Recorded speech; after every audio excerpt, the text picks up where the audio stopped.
So prescription drugs are the third leading cause of death. There are several studies that show about the same. Some people say it's the fourth leading cause of death. It doesn't matter. We kill a lot of people with our drugs anyhow. And I described why in this book I published, Deadly Medicines and Organized Crime, how Big Pharma has corrupted healthcare. So we have created a society that looks like the man at the bottom, all about drugs. And it is really an epidemic. 8 million daily doses in Denmark, and we are 5.5 million, so everybody can get more than one drug every day from they are born till they die. But of course, some get more drugs than others, and 1 of 8 get at least 5 drugs every day. And these people are mostly the elderly who tolerate drugs most poorly. That doesn't make any sense. And just to take one of them, arthritis drugs, 1 of 8 Danes get one every year, and they're highly lethal. When I worked in the drug industry many years ago, I did research on naproxen, and one day I read the package insert, and I said, my goodness, a drug that can kill me in so many different ways, I will never take it for the rest of my life, any anti-arthritis drug, and I haven't done that. So these drugs are used for virtually everything, back pain, knee pain, migraine, whatever you can think of. It's absolutely insane. Now, the companies cheated with their data. Merck, as you know, concealed cases of myocardial infarction and even death with rofecoxib. And Pfizer denied that their drug caused heart attacks at an FDA hearing in 2005, despite they had unpublished evidence to the contrary. And they still called the evidence inconclusive in 2009 when they recruited people also in Denmark to take part in a trial. They said, we don't know if it causes heart attacks. They did. So by 2004, Vioxx had likely killed 120,000 people and Pfizer's drug 75,000. It's not only these drugs. Now we all know that diclofenac and ibuprofen, which can be bought over the counter in most countries, they also double the risk of heart attacks. So what do FDA do about this? Well, the FDA approach to safety is virtually to disregard it. The FDA believes there is no risk that cannot be managed in the post-marketing setting, and the European Medicines Agency, unfortunately, copies the FDA. They say the same. So they say we can't be 95% certain that this drug will kill you, so therefore we will allow it on the market, assuming it doesn't. Imagine if you were a doctor and give a drug to a patient and say, I'm not 95% sure it will kill you, so go home and take it, and if you wake up next morning, tell me how it went.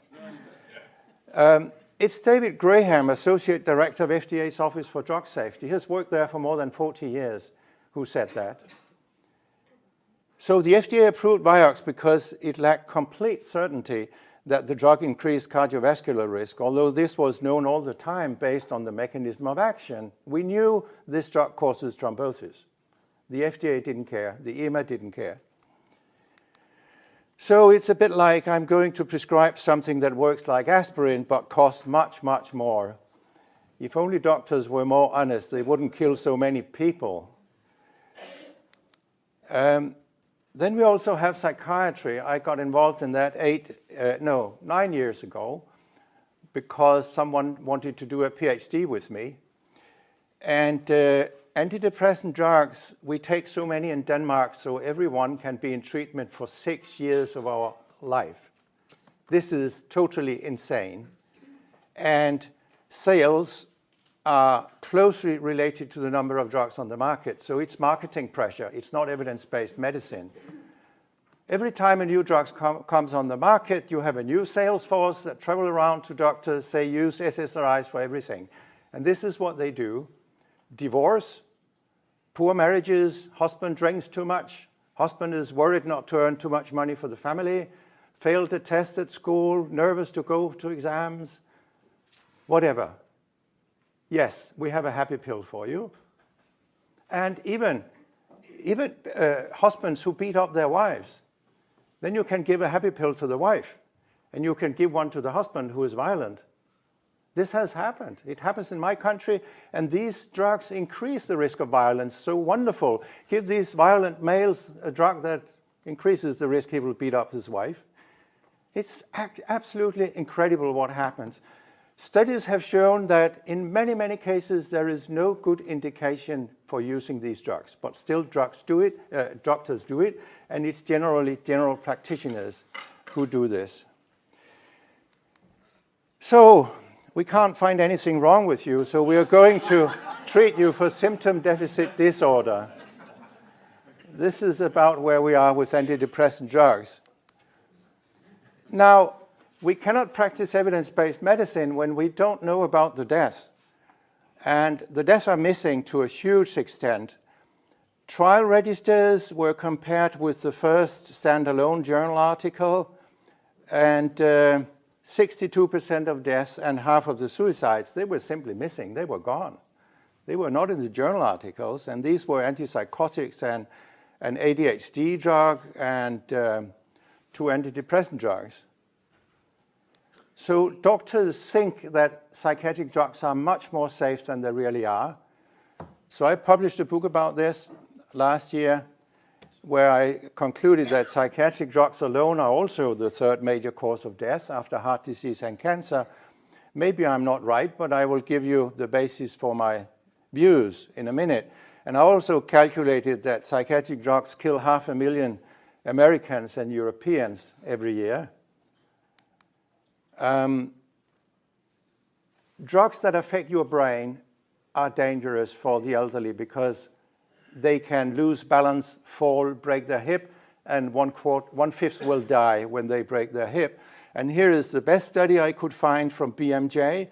A cohort study of people at least 65 years of age showed that these drugs lead to falls. And for every 28 people treated for 1 year, there was 1 additional death. That's a death rate of 3.6%. That's very high. There are other studies that are not so well done, where there's much more noise, so the death rate was lower. This is the best one I could find. And also, middle-aged people who were completely normal have committed suicide or homicide or both on antidepressant drugs. So I have come to the conclusion these drugs are not safe at any age. Then the way psychiatric drug trials are being done, most often you take people who are already in treatment with a drug, then you have a short washout period of up to 1 week where they don't get anything, then you randomize to placebo or a similar drug. What happens in the placebo group? You harm the people whom you randomize to placebo because some of them get cold turkey symptoms. They get abstinent. These cold turkey symptoms can be for antidepressant drugs, psychosis, akathisia, which is an extreme form of restlessness that predisposes to violence, emotional blunting, I don't care much about myself or others, and such things. And we know, for example, for antipsychotics that this design is very lethal. 1 in every 145 patients who entered the trials died, but none of these deaths were mentioned in the scientific literature, and the FDA didn't require them to be mentioned, so they were just gone.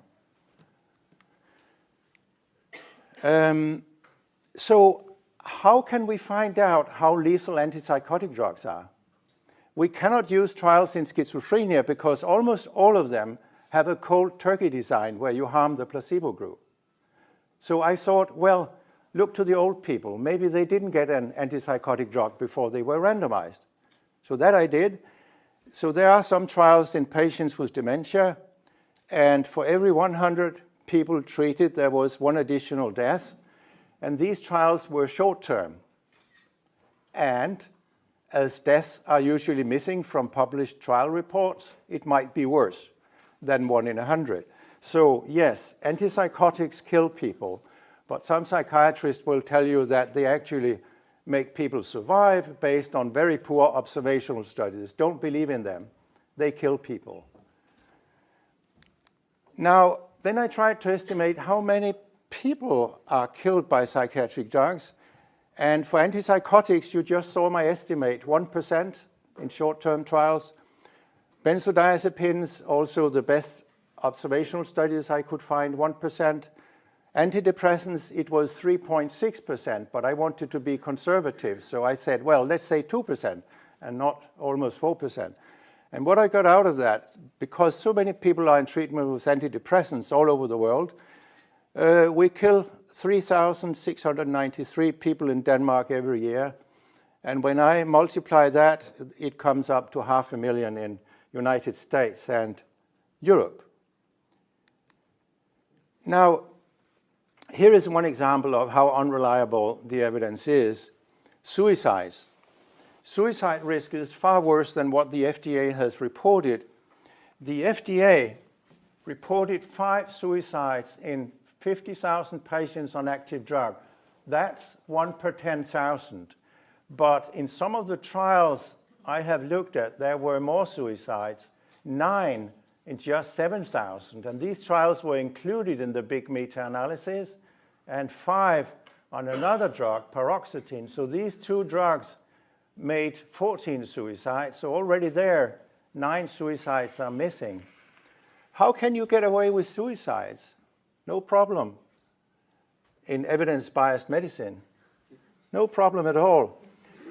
Thomas Logren, the FDA guy who was chairing the big meta-analysis that found very few suicides, 5 years before he published his own review where he then found more suicides based on the same material, 10 per 10,000. That's really something. The same guy published 10 times as many suicides 5 years earlier, but when it was a burning issue for the FDA and the drug industry, then the suicides went away. So my conclusion is there's likely to have been 15 times more suicides. That's an error of 1,400%. And one of the smart ways of getting rid of suicides is only to include suicides that occur up to 24 hours after the randomized phase is over. What happens after 24 hours? People get a cold turkey and some kill themselves in akathisia, okay? What happens in clinical practice?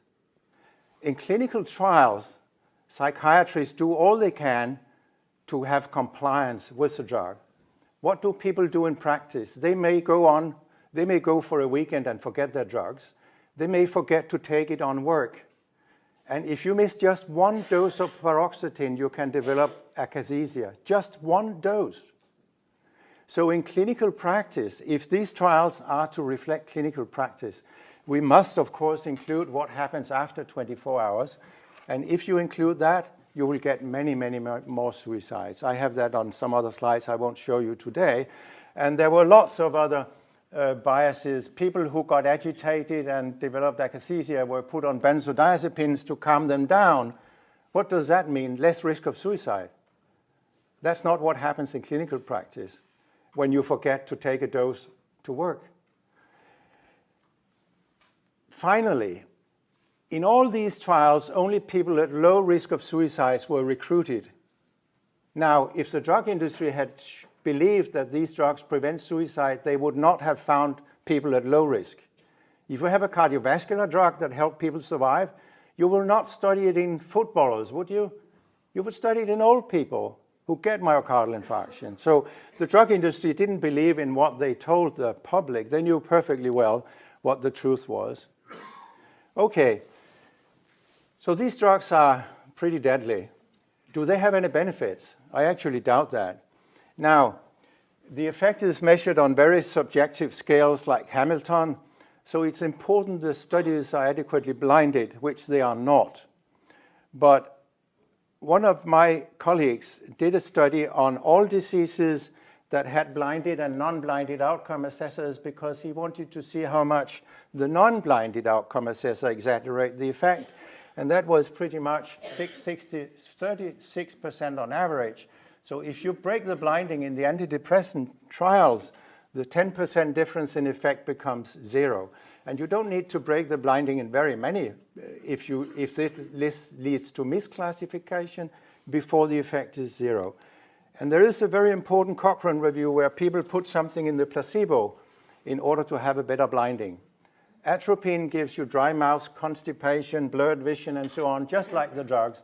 And what happened here, 9 trials and so on, I have recalculated the effect. That's 1 on the Hamilton scale. That's absolutely nothing, because 5 to 6 is the bare minimum that you can perceive as a change. So 1 is nothing. And what you can barely perceive as a change is not even clinically relevant. It needs to be bigger than 5 to 6.